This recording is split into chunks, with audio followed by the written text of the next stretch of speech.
Hello friends, आज का पहला क्वेश्चन लिए चलते हैं। क्वेश्चन नंबर 9 ये कह रहा है, my mother always finds fault with the maid servant. जो घर पे नौकरानी है, मेरी मदर जो है उनमें हमेशा कोई ना कोई फॉल्ट ढूंढती रहती है, कोई ना कोई ब्लेम करती रहती है, उनमें गलतियां निकालती रहती है। तुमने ये ढंग से साफ नहीं किया, तुमने बर्तन साफ नहीं किए, तुमने फलाना नहीं किया, ठिकाना नहीं किया।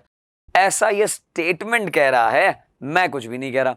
तो अब स्टेटमेंट तो कह रहा है, लेकिन इसमें एरर क्या है दोस्तों? एरर को ढूंढने के लिए हमारे पास एक कोड वर्ड है ऑलवेज, और ऑलवेज का मतलब होता है हमेशा, और हमेशा का प्रयोग प्रेजेंट सिंपल में किया जाता है। और प्रेजेंट सिंपल में फाइंड में एस आएगा अगर मेरा सब्जेक्ट सिंगुलर होगा, जो कि है, यानी सारी बातें अगर सेट हो रही हैं तो ये सेंटेंस नो इंप्रूवमेंट है। हेलो फ्रेंड्स, स्वागत है आपका डिजिटल तैयारी चैनल पे। मैं श्रेयांश कोठारी लेके आया हूं दोस्तों बहुत ही शानदार एक किताब, objective general English by SP Bakshi. Beautiful किताब है, लगातार चलती जा रही है और इसी प्रकार से चलती चली जाएगी अगर आपका सहयोग मिलता है तो। मिल रहा है और आगे भी मिलता रहेगा, ऐसी मुझे पूरी आशा है। यहां एक बहुत अच्छी बात आप लोगों के लिए कही है दोस्तों, challenges are what make life interesting, overcoming them is what make life meaningful। very very very very important line दोस्तों। आप ये सोचिए जरा कि एक मोनोटोनस कोई बात है, या यूं समझ लीजिए आपका भोजन जो है वो एकदम एकदम सिंपल सा है, बिना स्वाद वाला, जिसमें शक्कर भी नहीं है, जिसमें नींबू भी नहीं है और जिसमें मिर्ची मसाला भी नहीं है।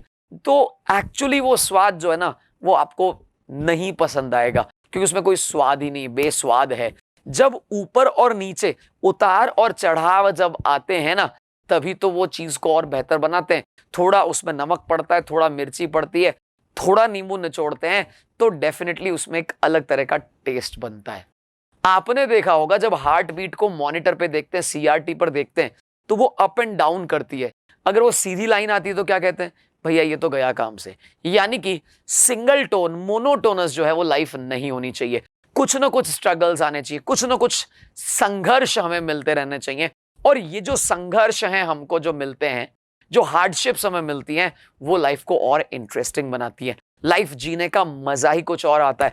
तो एक्चुअली अगर आप इसे पॉजिटिव लेंगे तो डेफिनेटली आप जीवन मस्ती से जिएंगे, इंटरेस्टिंग जिएंगे।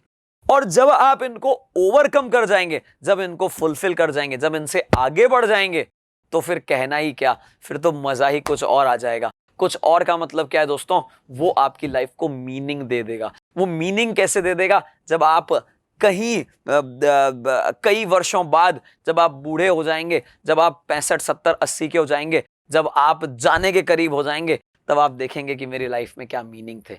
अगर कुछ काम नहीं किया तो फिर क्या किया? तो दोस्तों, काम करते जाइए, किसी प्रकार का संघर्ष आए उसे पॉजिटिव लेते चले जाइए। हम आगे बढ़ते हैं और आगे है हमारे पास में क्या? आज की मिठाई। आज की मिठाई यानी आज का अंग्रेजी वर्ड। आज का अंग्रेजी वर्ड दोस्तों बंगलसम। बंगलसम का मतलब क्या है? डिफिकल्ट टू हैंडल और manage, specially because of shape. कोई ऐसी चीज जो बड़ी ही मुश्किल हो रही है मैनेज होनी। जनरली कोई सामान का शेप ही कुछ ऐसा है जो बहुत ही इधर उधर बिखरा हुआ सा है, जो समझ ही नहीं आ रहा है उसका क्या करें, उसको कहते हैं बंगलसम। बंगलसम, ट्रबलसम, मुश्किल वाली बात है। अ लोड ऑफ बंगलसम पैराफेरनेलिया, कोई चीज होगी, मे बी कोई फ्लावर या कोई भी ऐसा चीज हो सकती है, बट उसका एक बहुत ही बड़ा लोड जो कि बंगलसम है, यानी बड़ा परेशान वाला है, क्लमजी है, अनगेनली है, ऑकवर्ड है, अनमैनेजेबल है, मैनेज ही नहीं हो पा रहा है। तो हम कह रहे हैं ना वैसे भी डिफिकल्ट टू हैंडल और मैनेज। तो दोस्तों यहां एक अंग्रेजी वर्ड सीखा बंगलसम। आपको करना क्या है वो आपको पता है, कमेंट बॉक्स में टाइप करना एक सेंटेंस जहां पे बंगलसम का प्रयोग किया हुआ आपने। हम चलते हैं क्वेश्चन नंबर 10 की तरफ। देखते हैं क्वेश्चन नंबर 10 क्या कह रहा है।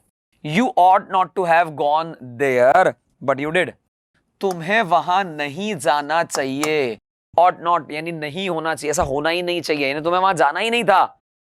बट यू डिड, लेकिन तुम गए। तो यहां पे एक्चुअली में दोस्तों जो सेंटेंस का प्रयोग किया गया है वो परफेक्ट है ना। You ought not to have gone there, तुम्हें तो वहां जाना ही नहीं चाहिए था, फिर भी तुम चले गए, तो कोई एरर ही नहीं है। मैं इंप्रूवमेंट क्या करूं बताओ? आगे बढ़ता हूं दोस्तों। Mary met with an accident. Mary का एक्सीडेंट हो गया। She did not just twist her leg, उसकी केवल टांग ही नहीं ट्विस्ट हुई है, क्या हुआ है?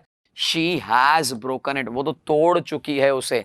तो हम ये कहना चाह रहे हैं कि मैरी का एक एक्सीडेंट हुआ और उसने सिर्फ ट्विस्ट नहीं हुआ, पैर मुड़ा नहीं है, टूट ही गया है, यानी कि टूट गया है, पास्ट हो गया, यानी कि ब्रोक इट टू, टूट भी गया है, डिड नॉट भी टूट भी गया है, यहां पे did not broke it too मतलब ब्रोक इट टू हो जाएगा।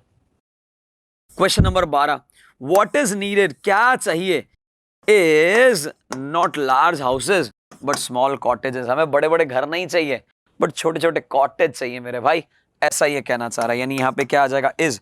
सी, यहां पे इससे मतलब नहीं कि यहां लार्ज हाउसेज लिखा है, हमें तो ये ओवरऑल क्या चाहिए उसकी बात हो रही है। So what is needed is, what is required is का प्रयोग करेंगे हम। Question number 13, it was hard to believe, बहुत मुश्किल था बिलीव करना, यानी ये बात को मानना बहुत ही मुश्किल था, क्या, that he was dead for 2 years, for 2 years। दोस्तों ये वाले सेंटेंस तो कितनी ही बार आ गए और आगे पता नहीं कितनी बार आने वाले हैं। जहां फॉर 2 years का प्रयोग है वहां पे पास्ट नहीं आएगा, पास्ट परफेक्ट आ जाएगा, यानी कि ही वॉज डेड की जगह हैड बीन डेड हो जाएगा।